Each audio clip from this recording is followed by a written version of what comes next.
Namaste. Welcome to our September Satsang. Before I begin, I do want to do a commercial, if you don't mind. One is a very important book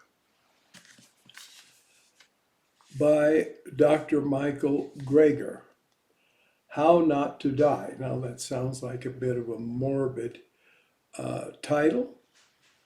What he means is our diet is killing us, the usual diet that people have. So, how not to eat the diet that kills us. So, that's his purpose. It's good. It's extraordinarily fine. The thing is that everything he says is backed up by research. And he has a tremendous amount of information. And we found his books. He's written 3 very good books, and we found them very valuable, and I certainly can recommend them to you. The other part of the commercial is this.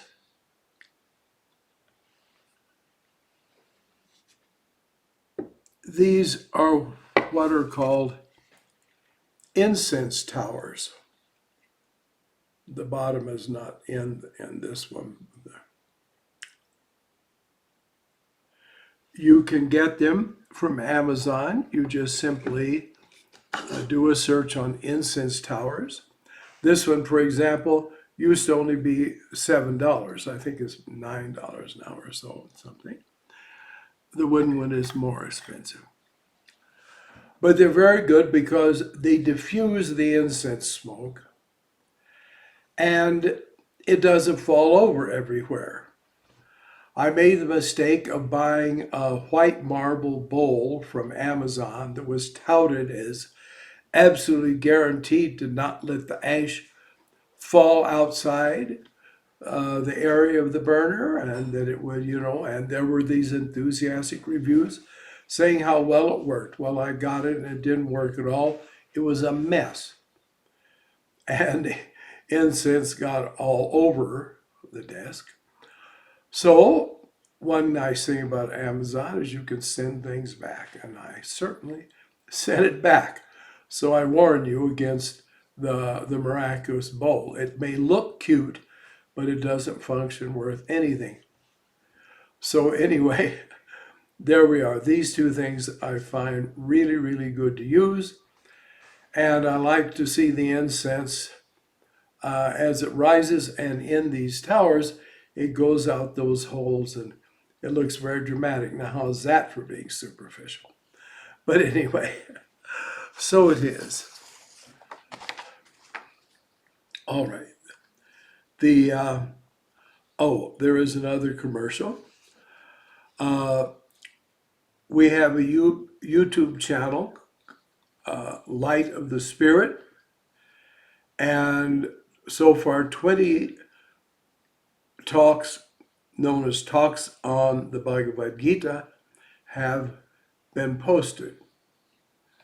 I'm making them regularly. In fact, I've already made 55 or 56. Excuse me. And so here it is. YouTube.com @Light of the Spirit, second playlist, Talks on the Bhagavad Gita. So I hope you'll find them worthwhile. I enjoy making them very, very much. That may be narcissism on my part, but I like to think that it's altruism. And we can go from there. If you have any problem with it, just email me, let me know, and we'll see. All right, ready for our questions as usual, good ones, and more important, intelligent ones. So, all right. I'm currently rereading The Science of Yoga by I.K. Taimni, something I recommend tremendously. I.K. Taimni was a professor of physics at Allahabad, in my Hindu vocabulary, Rudraprayag, but Allahabad University, and was actually a great yogi who traveled around the world and taught yoga to people, and did it virtually incognito. I mean, he did it several times. And he was quite a remarkable person. I recommended all of his books. They're beautifully written. That is, they're easy to understand. And what he says is very profound. All right. Having said that, that's a commercial too, isn't it? Okay, I'm currently rereading The Science of Yoga by I.K. Taimni, and would like clarification on one point he repeatedly makes in the book. He says on page 356 and elsewhere, this is a quote, "The three gunas lie at the very basis of the manifested universe." And on page 360, he says, "The bhutas," this means elements, "and indriyas," sense organs, organs of perception, "are merely particular combinations of the three gunas." That's the end of the quote. "I thought the gunas were tendencies of the lower mind excuse me, and not building blocks of matter as Taimni seems to imply. Please explain. In parentheses, I love this book otherwise, though." Yes, me too. You may remember in Lord of the Rings, at one point, unless it was a hobbit, someone says, there's a saying, "Go not to the elves, for they will say to you both yes and no," in a sense of asking a question. Our problem is that in Sanatana Dharma, which of course is so primarily metaphysical, and our vocabularies are physical.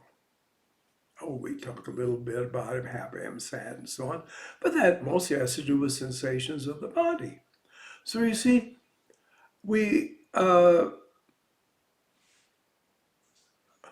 therefore, we have trouble with language at any time.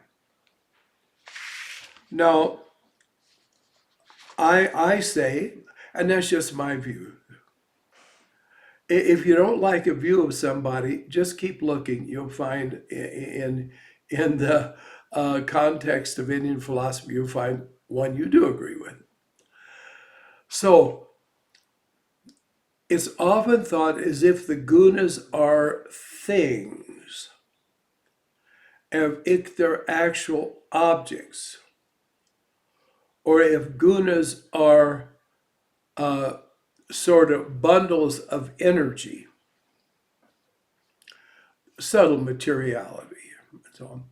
But this is not true. The word guna means quality, not shakti, not rupa form, quality. They are three modes of energy behavior. They're not the energies themselves. They are just the modes. So you can say there's sattva guna, that is the mode of behavior. The objects manifested by these energies are sattvic. In other words, that's the adjectival form. So sattva guna is the behavior of energy in a way that clarifies, elevates, you can even say spiritualizes the consciousness or the function of the object in the world. There are certain physical things that help our mind go to higher thought, such as these things here, the images of the deities, or the photos like that of Anandamayi. So we say they are sattvic objects. They're not sattva itself. So they are not building blocks of the universe. You see, when Tiny's talking this, he's trying to talk about something so great we can't talk about it. But to make some kind of frame of reference in which we can halfway navigate through it and therefore be able to understand things better. Often the explanations are more confusing than than anything else, but there we have it, especially when we're dealing with something that's really far beyond our comprehension. So that's what the gunas are. They are behaviors, patterns. So you'd say, oh, here's a sleeping pill. It makes me go to sleep.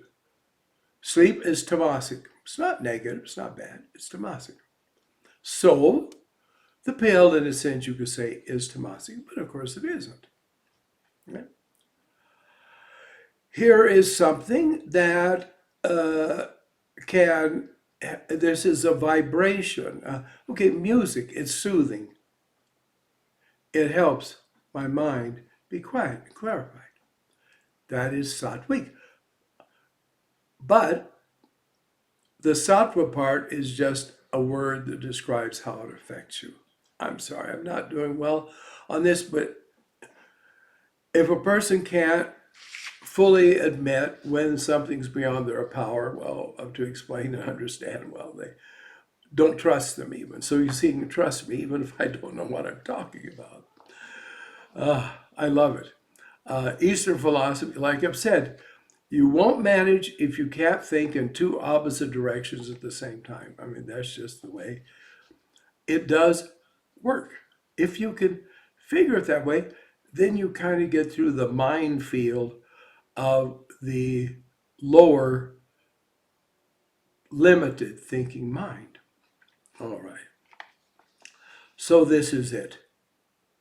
They are ways to understand and think about the universe, and that will help you get through because you say, well, that's tamasic, well, that's rajasic, and that's sattvic, and I'll combine them in my life in a way that is practical, hopefully spiritually practical. And that's just kind of the way it is, you see. It's really not very complex at all. It's easier to say this, oh, they're just, three fundamental kind of things to form the universe out of, but it isn't. So, but again, don't blame Timely. He's doing his best, like I'm doing my best. So please be patient with me too. All right, fine. I took a lot of time on that. I apologize. All right. Our soul contracts, the word is contracts, contracts. Are soul contracts real? If so, how do we discover our contract? Whatever that means. Okay, well, you've got me too. I have no idea what it means, and I've never heard the expression soul contract before. Soul contact, yes, but soul contract not. So, if you'd be so kind as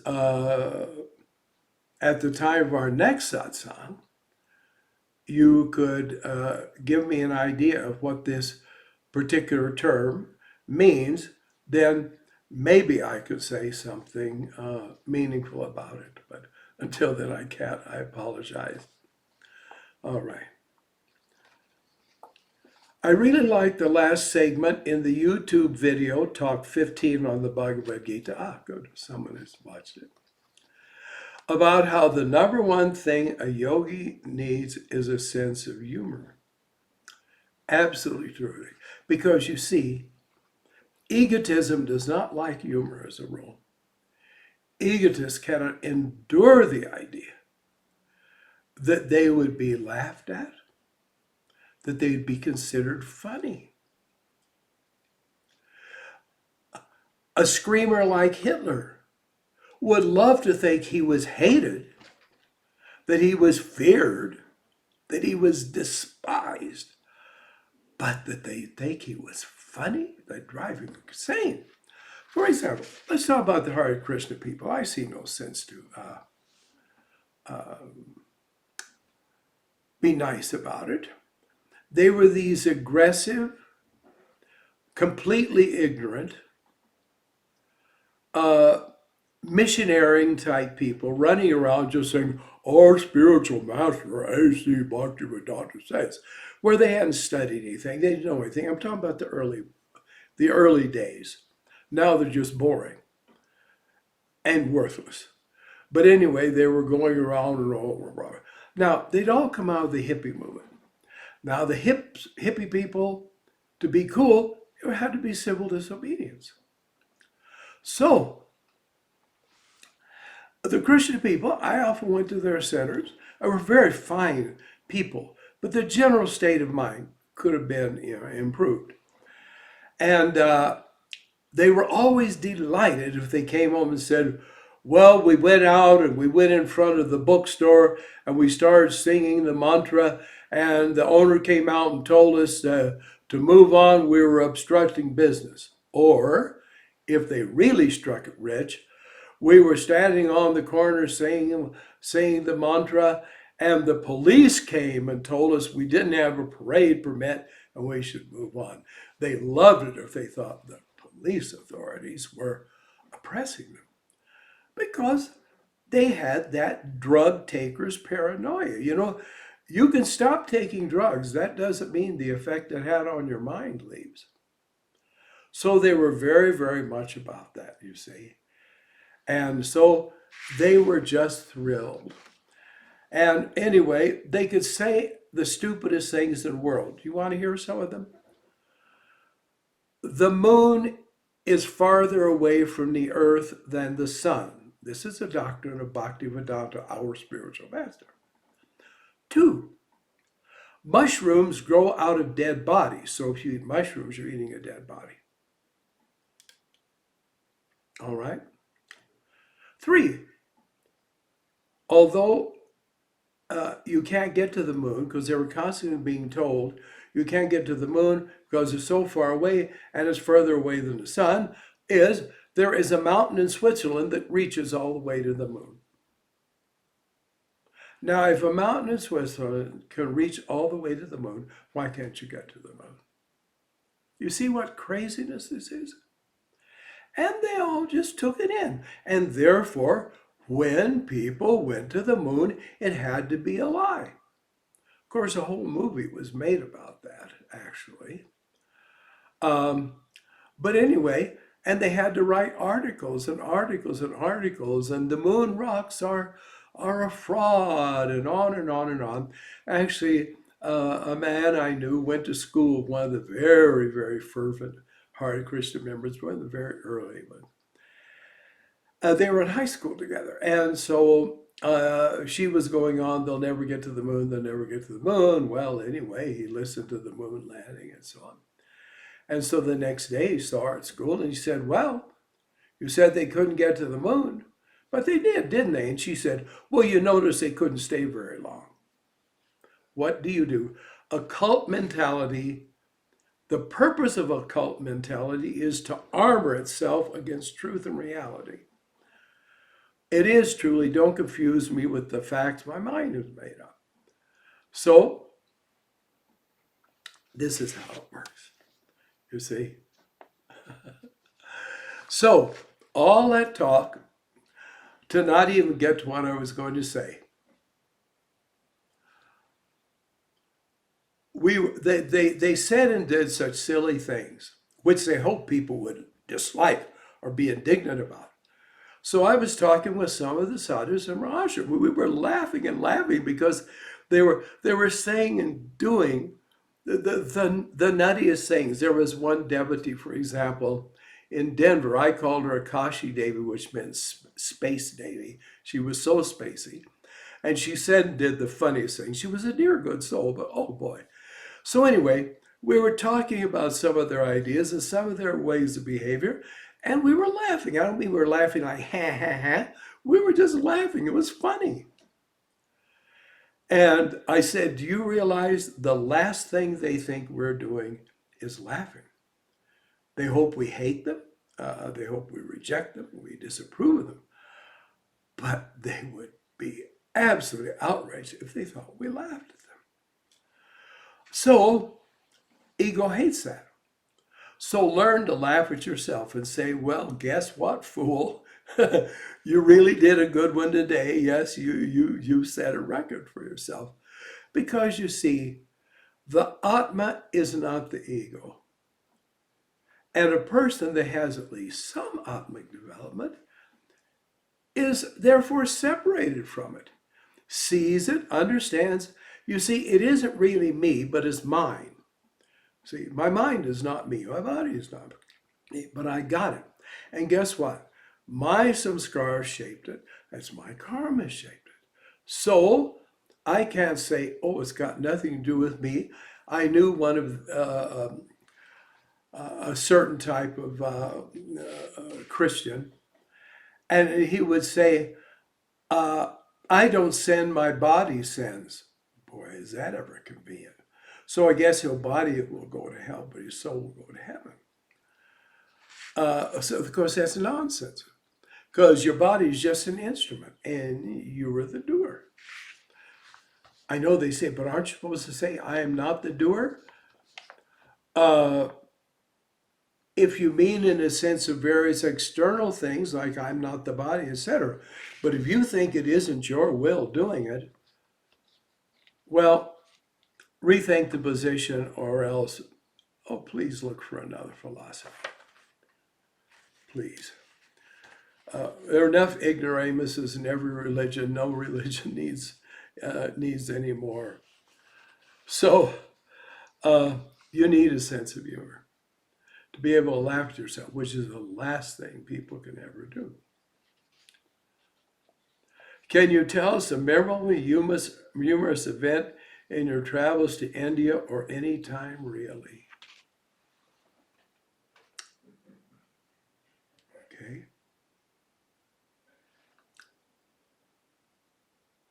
No, am I really going to tell you this? Wait, let me think about some India. Well, see, in India, if you can't laugh, you're not going to survive. I'll tell you that. What did I think where I thought was really, really funny? Okay. Stephen Weiland, very remarkable man. We were in the holy city of Haridwar. We were staying at an ashram called Saptarishi Ashram, which at that time was outside the town, and today has been utterly engulfed by it. The town is a gigantic sprawl. But then it was not. We were tired, we were exhausted, we were starving. I used to say, forget this about the starving children in China. Think about the starving Indians, the starving Americans in India. Things aren't that way now, but in those days, let me tell you, 1960, 61, it could be pretty gruesome. Traveling anywhere in Asia, I'm not just picking out India. So anyway, we were exhausted, we were hungry. We wanted to get back to the ashram. We stopped a horse-drawn cart, which was not engaged, called a tonga, and said to the tonga, we want to go to Saptarishi Ashram. He said an outrageous price. I mean, it was crazy. And we said, what do you mean? And he said, well, the wind is blowing against me. Yeah. I mean, the poor horse is going to have to be the one that pulls the tonga. So he says he's going to charge like 3 to 4 times because the wind is going to be blowing in his face. Well, you know, we started laughing and laughing. I could hardly stand up. And I said, oh God, I can die now happy because I think I've heard the silliest thing in my life. And he, of course, was, Oh, like, what's wrong with you? And we just walked on and we walked there. So it took a sense of humor to not kill the no good for nothing so and so. Well, that's really true. Sometimes you have to have a sense of humor so you don't just give somebody a good which they deserve. So anyway, there was an example. If you don't have a sense of humor anywhere in the world, uh, you could be in trouble. All right. Next satsang, I will go back to sincere seeker questions. Oh, well, I don't know. Sometimes this could be more entertaining. All right. Is it all right to teach someone else to practice Soham? Certainly. However, it would be good if you could give them like a computer printout of the instructions, such as in the book Introduction to Soham Yoga, or recommend the book Soham Yoga to them, or tell them to go to the website. But you can't go wrong. Just think, you just say, be aware of your breath, breathing through your nose, be aware of your breath. Breathe naturally, and when your breath comes in naturally, mentally intone so, whatever pitch you want, but you know. And when it goes out, mentally, hum. And have the so last throughout the inhalation and the hum to last out next week. You've got it. See? This is one of the reasons that not yogis don't have all this guru egotism, like, oh, without guru's grace, what will you do? And how will you attain without Guruji's grace? What are you talking about? A true guru teaches you Soham sadhana. Those that don't teach you Soham sadhana are exactly what Gajanana Maharaj said. False yogis, false gurus who teach you false yogas. So, teach them the real thing. How many times do you have to tell a child 1 and 1 is 2? So it's the simplest thing in the world. So, why not tell it to anybody? It's wonderful. And you'll be the greatest benefactor they'll ever have, potentially. And they'll be the greatest benefactor they've ever had if they practice. If they don't, well, they're the worst enemy they've ever had. That's all up to them. Don't ask them. Don't take a pooper scooper, spiritually speaking, and run after them. They do it or they don't. Let it be all done. All right. All right, okay. Could you please comment on the following passage? This is from the Gospel of John. Father, I pray for those you gave me. I pray you to keep them safe from the evil one, so they may be one, Father, just as you are in me and I in you. I gave them the glory you gave me, so they may be one with us as you and I are one, I and them and you and me, so they may realize perfect oneness. You know, I should have thought a little better and got this from the King James Version because, frankly, it's a little bit more on target. But it's good enough. All right. First of all, I pray for those you gave me. It means they were ordained not just by God absolute, but by their karma, that they would learn these truths. If your karma isn't bringing you to a real teacher, then you won't get to a real teacher. So, in one sense, you're the person in charge of your spiritual life at every moment. Because we think of karma as a burden. Oh, karma is something I'm forced to, or something I'm going to have to work through. If you didn't have karma, you wouldn't exist. So then, this divine thing has happened. So regarding teaching Soham to others, well, if they're there and they're in your orbit and you know it, well then God has sent them to learn it from you and sent you to them to teach them. So, and I pray you keep them safe. Anyway, so they may be one with us, you and me and I and you, that they may be one as you and I are one, but not one with you and with me. I mean, not one with me, but with you. In other words, Father, you and I are a unity. We're not a duality. But that's a realization. May they have the realization they are one with you, because they're one with you and have always been one with you. See? A religion that says, well, once you have us, then we make you one with God. You're disconnected from God. But Guruji will connect you back in. What are you? You're not an electrical appliance that you need plugged in. No, you are one. It's good to have someone say to you, thou art that. But you know, if you don't have either the spiritual intelligence or the karma to understand and accept that, well, then they're wasting their time too. So you see, ultimately, you are enlightening yourself. You are the guru. Okay? A man came to Swami Sivananda. He said, why did you come to India? The man said, I'm looking for a guru. Sivananda said, you're the guru. So that man went home and said, Sivananda appointed me the guru of America. Okay.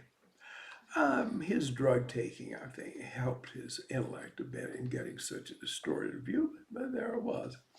So anyway, yes, we're already one, and the value of its teacher is, they say, two values. It's good to give the intellectual idea. You are one. But if they stop there, they're not worth anything either. They're like somebody talking to a starving person about the vitamin contents of food. What's that going to do for the starving person? They have to tell you how to eat. They have to tell you how you can know that you're one. This is the only Sadguru there is. And that can be a book. I know we are in our strange, the ego is a child. So it wants mommy and daddy to make it safe. So I came to Guruji and I knew I was safe for the ages. You weren't any such thing. And if Guruji made you feel that way, then he was a crook supreme and a deceiver supreme. It's just a wonderful thing. What does it say about the prodigal son in the parable? He came to himself and said, in my Father's house, there's this way. I will arise and go. People want to go, but they don't want to rise in their consciousness. And so that's what the soul does. It awakens and says, this isn't me. This isn't where I belong. In the Protestant church, we didn't understand what we were saying, but we used to sing, have you heard a voice from heaven calling in a solemn tone? Come, my children, from confusion. This is not your native home. Then I rose, the song said, but they didn't rise because they didn't know how. They just thought they had to go to the front of the church, get down on their knees, cry, beg, Jesus, forgive my sins. And suddenly, the glory of God would fill their soul and they'd be on the way to heaven. It's a sad delusion. It's a sad delusion. But that isn't the truth. But this, what I'm saying, that is the truth. Yes, we're one with God. You don't have to go anywhere. I remember one time when I was in grade school, this boy was at this house with some friends of mine, and we were talking. And he said, oh, do you know so-and-so? I forget the name. I said, I've heard the name, but I don't really know him. He said, well, that's me. That's what you and I need. We need to be introduced. There was a book that was called Introduce Yourself to Yourself. They changed the title later on, but it was a good title because it was about self-discovery. Well, discovery of the mind, the psychology. It's not the highest, but it's better than nothing. If you don't go through that, if If you don't climb the lower steps of the stair, you're never going to get to the higher steps of the stair.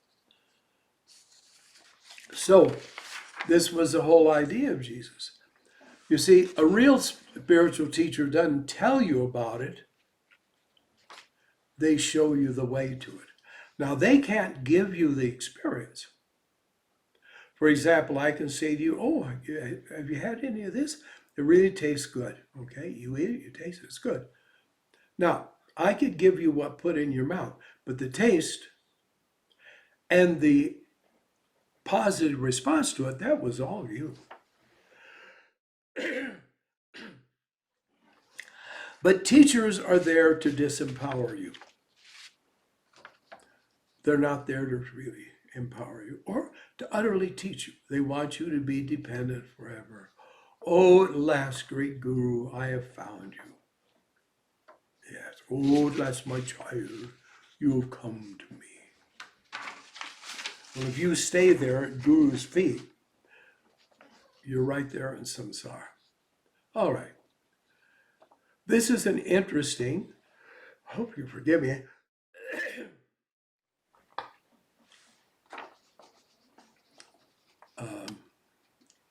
why this happens, but it happens. There are times, while knowing the significance of spiritual practices, I don't engage in the practices and just do the remembrance in the heart. Is it okay to skip japa while only remembering in heart? Is it okay for you to skip food and not eat? If you said, I'm hungry, and I'd say, well, just think about eating. Or just remember a really good meal you once had. You say, don't give me that nonsense. I want food. So come on. I'll just think about japa, or I'll think about God. Oh God, wonderful God. Oh Jesus. Oh, how I love Jesus. You never anybody did it. Did you ever know anyone that did any good for her? I never did. Didn't do any good for me, I can tell you. So, I mean, please, come on. I've heard a lot of weird excuses for getting around, but I hope you're joking with me. If you're not, please ponder carefully the situation you're in. This is not this isn't a form of reasoning, actually. This is delusion. How could I say that to someone? Who is the supreme being, Krishna or Shiva? Well, you don't know Krishna and you don't know Shiva, but you yourself are one with the Absolute. And when you are one with yourself, then you will have access to the Supreme Being. Because you're not the Supreme Being, but you're a part of the Supreme Being. It says in the Upanishad, as by knowing one cup of ocean water, you know the whole ocean. That is, you know its constitution, chemical constitution. So you are a cup, or a cup full of the ocean. Therefore, know yourself, and then you will know it. Your mind will never encompass infinity. I know there are yogis who claim their practices will enable you to do that, but they lie. They don't. So,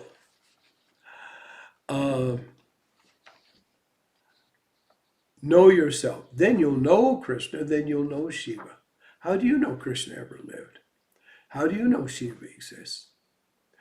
But when you know yourself, then you will know about Krishna and you will know Shiva. Because you'll be one with them too.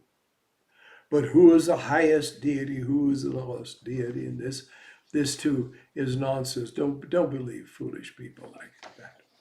In God, it's like Warren Vickerman, a great yogi, one of Yogananda's disciples. I've told this before, but I'll tell it again.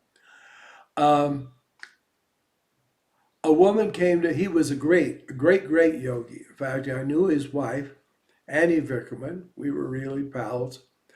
And she told me that, he didn't sleep. He just meditated.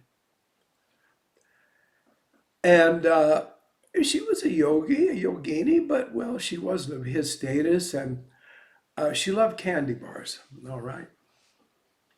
Now that shows you how real yogis are toward people's foibles, supposedly. So, okay, they had twin beds. Led a celibate life, of course. So, between them, there was kind of, a nightstand. There were drawers. So he'd open up this drawer and he'd bring out a whole handful of Almond Joy candy bars, which Annie loved. And he'd toss them over onto the bed and say, "Here, enjoy yourself." And then he would go into meditation. And Annie did sit there and eat the candy bars and watch, and he would rise up far in the air in the state of samadhi. And sometimes she didn't get much sleep. She was so busy watching him there, and then seeing him again, he'd come down as he came out of the state. So,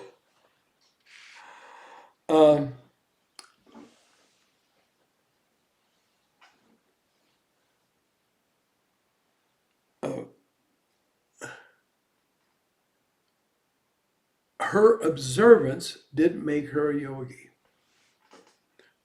There are some people that they say about Yogananda, oh, he loved ice cream, I eat ice cream.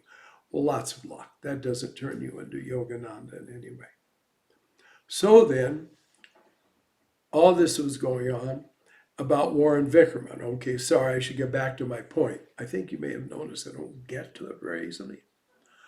A woman came, okay, this is how great a yogi he was. So a woman came to see him, who was part of their center in New York City. And she said, well, I have a problem. When I meditate, I leave my body and I fly up and I bang my head on the ceiling. I think she meant for him to be impressed. Warren said, lady, in that state, there is no ceiling. Bustique, finished, that's it. You see? Go to the point where there is no ceiling, where there is no Krishna, where there is no Shiva. This is the thing. That's all that matters.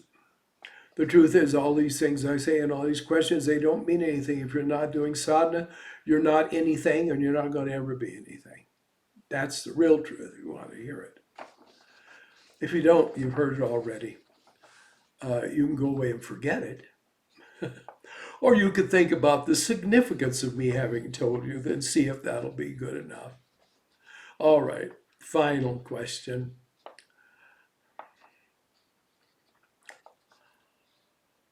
Why would a practicing yogi from their past life reincarnate here again and not continue evolving in astral planets? Astral planes, please. They're not planets.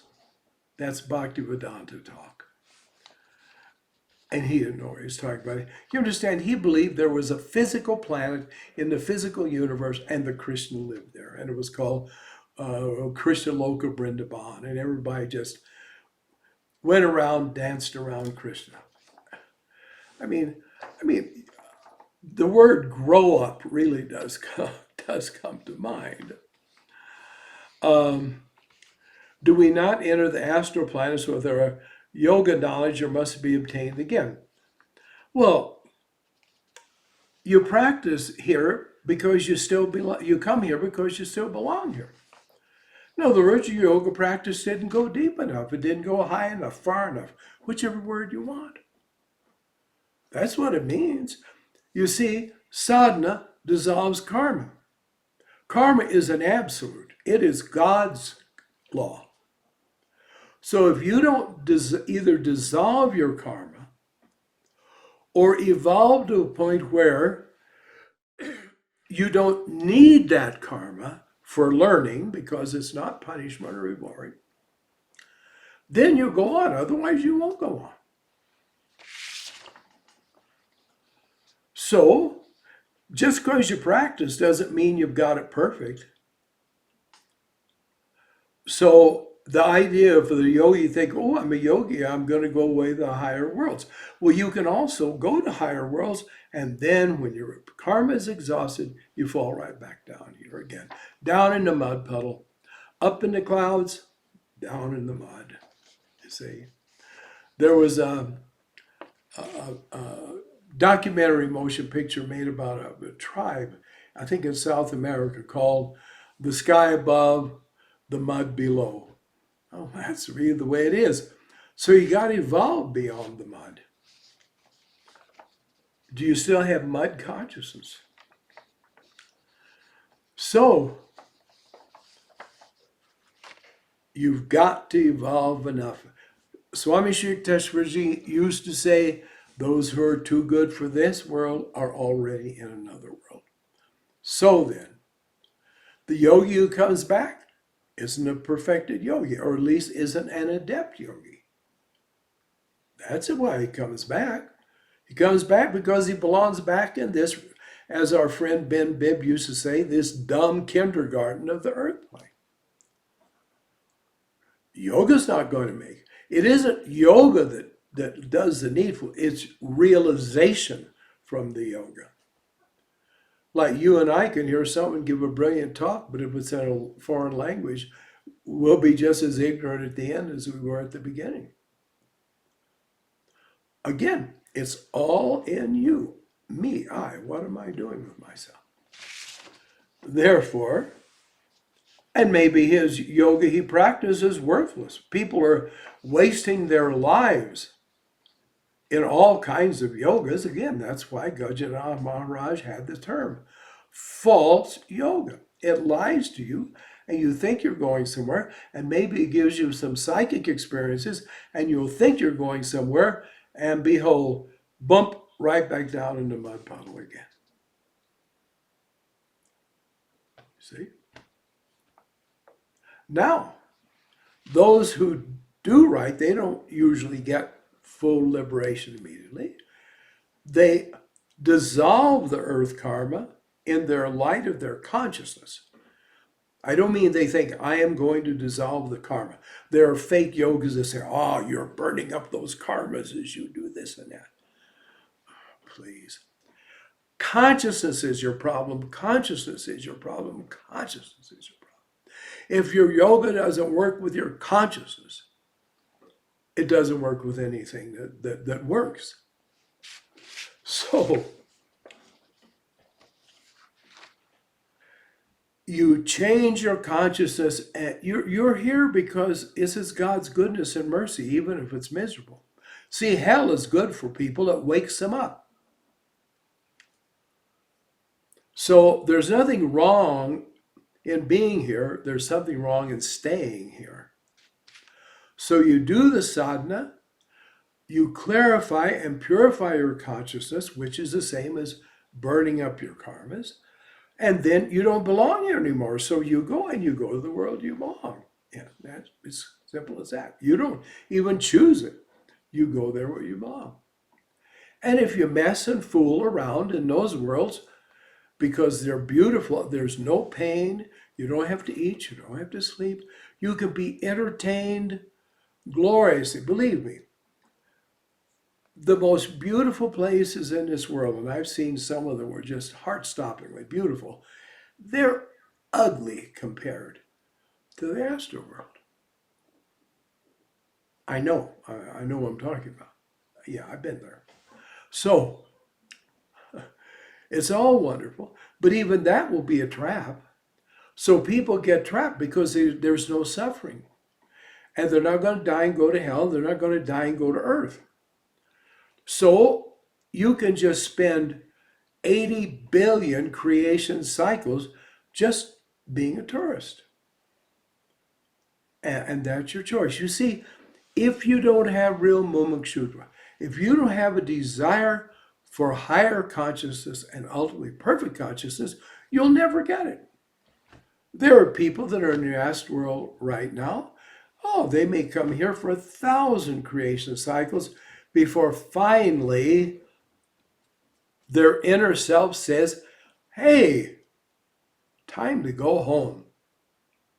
And that's it. It's an inner awakening. People don't have inner awakening, they won't get anywhere. Don't bother giving them books.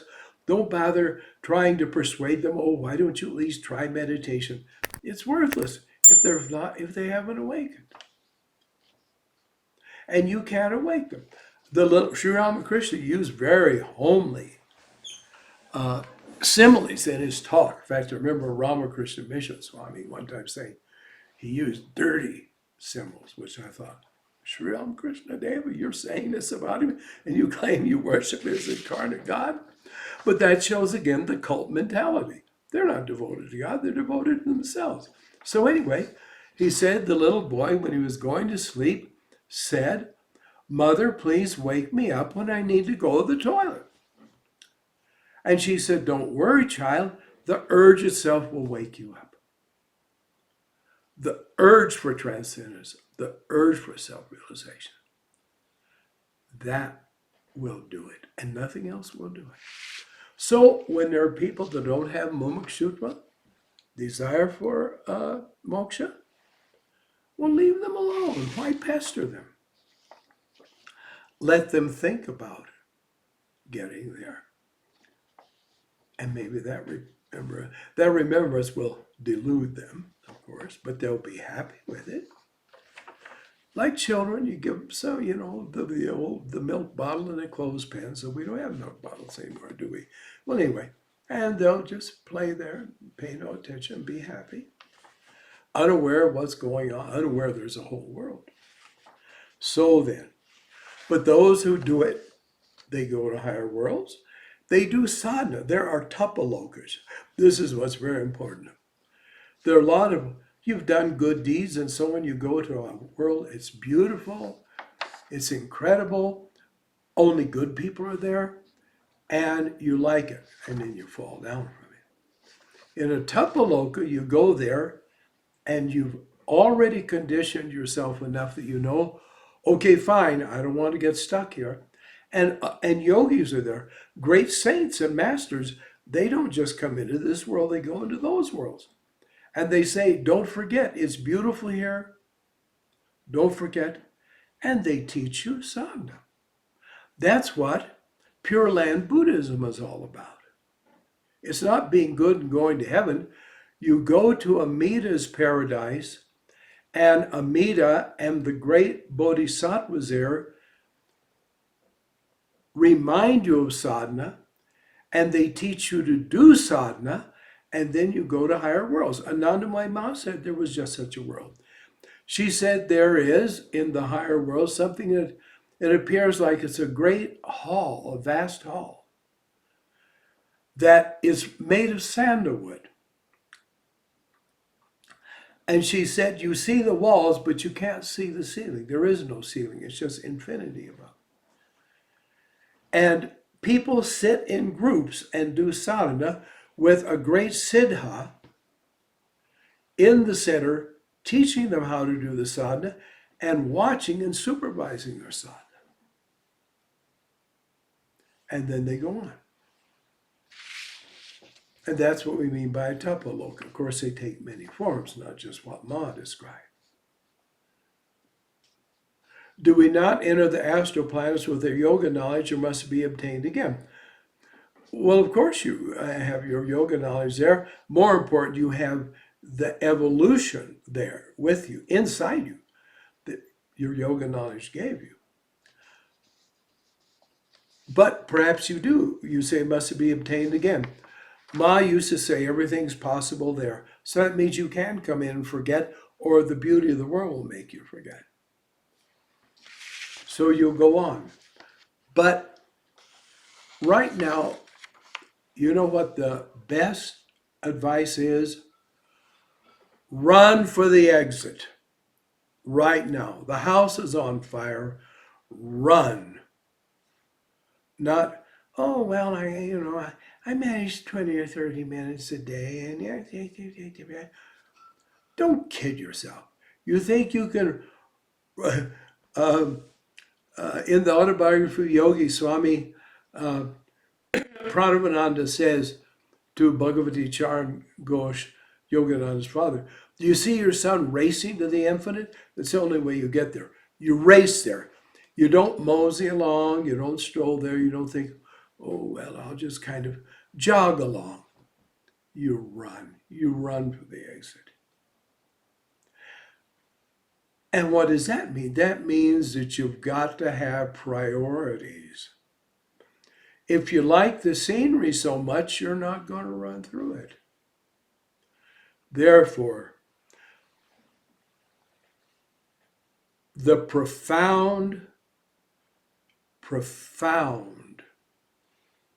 orientation, magnetic pull, or really push toward the infinite is absolutely necessary. So, japa tapa, japa tapa, japa tapa. Japa meditation, japa meditation, japa meditation. It's got to be the center of your life. Your whole life has got to be arranged according to what facilitates your practice. Don't talk about your karma interfering. Meditate enough to get rid of that karma. And everything in your life has got to facilitate that as much as you can to get out.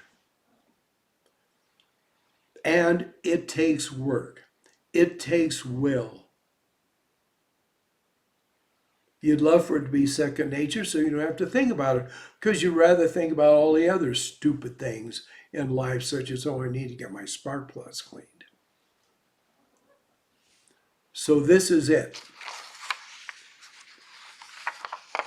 St. John Vianney used to say, go to God like a shot out of a cannon. Can you stop a cannonball? It'll knock you over, kill you down, and keep on going. Your aspiration has to be like the cannonball. Your son has to be like the cannonball, because you have to be like the cannonball. Otherwise,